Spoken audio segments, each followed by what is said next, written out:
साथियों, राम सिर्फ एक व्यक्ति नहीं, राम एक मूल्य है, एक मर्यादा है, एक दिशा है।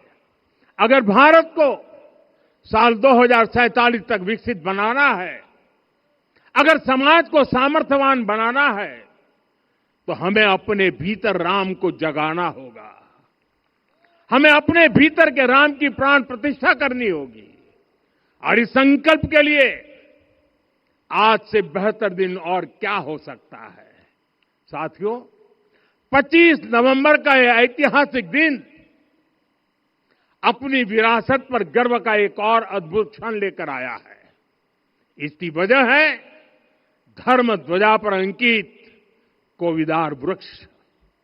ये कोविदार वृक्ष इस बात का उदाहरण है कि जब हम अपनी जड़ों से कट जाते हैं तो हमारा वैभव इतिहास के पन्नों में दब जाता है। साथियों, जब भरत अपनी सेना के साथ चित्रकूट पहुंचे तो लक्ष्मण ने दूर से ही अयोध्या की सेना को पहचान लिया। ये कैसे हुआ, इसका वर्णन वाल्मीकि जी ने किया है। और वाल्मीकि जी ने क्या वर्णन किया है? उन्होंने कहा है, विराजित उद्गत स्कंधम कोविदार ध्वजः रथे।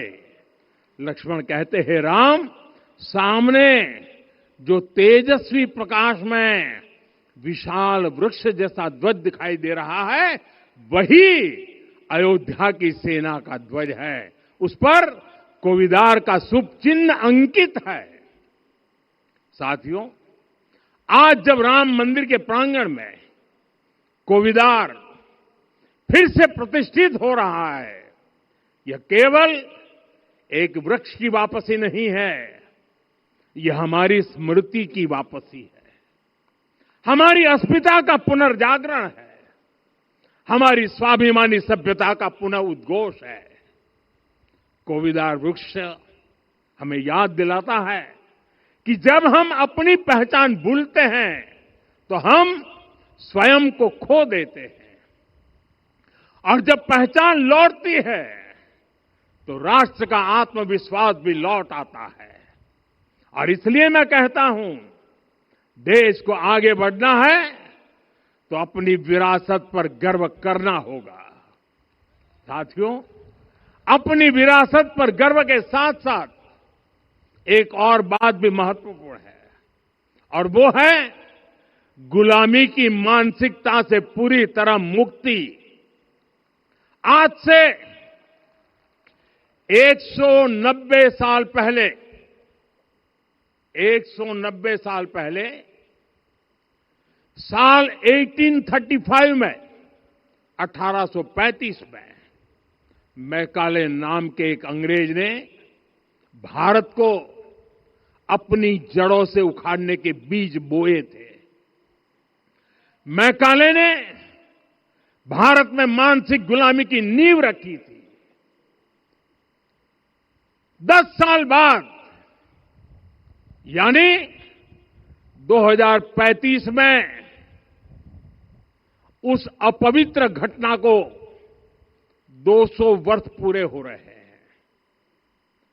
कुछ दिन पहले मैंने एक कार्यक्रम में आग्रह किया था कि हमें आने वाले 10 वर्षों तक उस 10 वर्षों का लक्ष्य लेकर चलना है कि भारत को गुलामी की मानसिकता से मुक्त करके रहेंगे। साथियों, सबसे बड़ा दुर्भाग्य यह है कि मैकाले ने जो कुछ सोचा था उसका प्रभाव कहीं व्यापक हुआ। हमें आजादी मिली, लेकिन हीन भावना से मुक्ति नहीं मिली। हमारे यहां एक विकार आ गया कि विदेश की हर चीज, हर व्यवस्था अच्छी है और जो हमारी अपनी चीजें हैं उनमें खोट ही खोट है। साथियों, गुलामी की यही मानसिकता है जिसने लगातार यह स्थापित किया। हमने विदेशों से लोकतंत्र लिया। कहा गया कि हमारा संविधान भी विदेश से प्रेरित है, जबकि सच ये है कि भारत लोकतंत्र की जननी है, मदर ऑफ डेमोक्रेसी है। लोकतंत्र हमारे डीएनए में है। साथियों, अगर आप तमिलनाडु जाएंगे तो तमिलनाडु के उत्तरी हिस्से में उत्तीरमेरूर गांव है। वहां हजारों वर्ष पहले का एक शिलालेख है।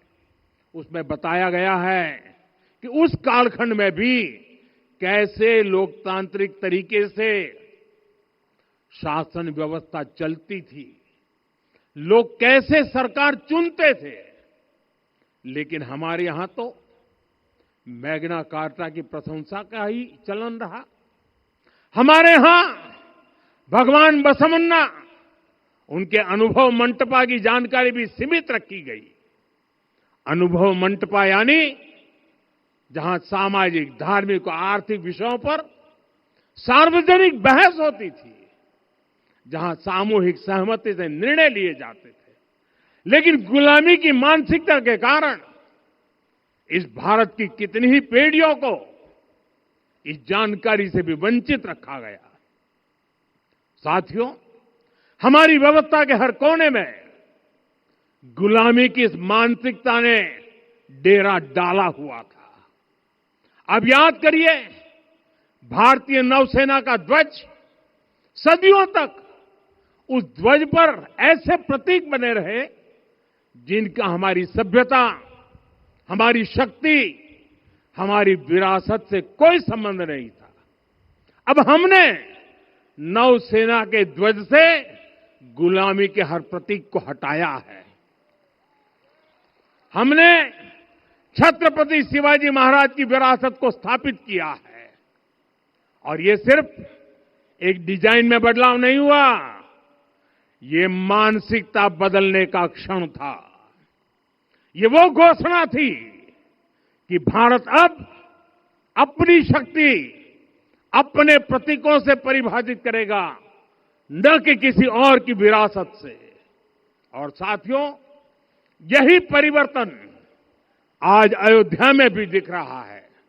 साथियों, ये गुलामी की मानसिकता ही है जिसने इतने वर्षों तक रामत्व को नकारा है। भगवान राम अपने आप में एक वैल्यू सिस्टम है। ओरछा के राजा राम से लेकर रामेश्वरम के भक्त राम तक और शबरी के प्रभु राम से लेकर मिथिला के पाहुन राम जी तक, भारत के हर घर में, हर भारतीय के मन में और भारतवर्ष के हर कण कण में राम है।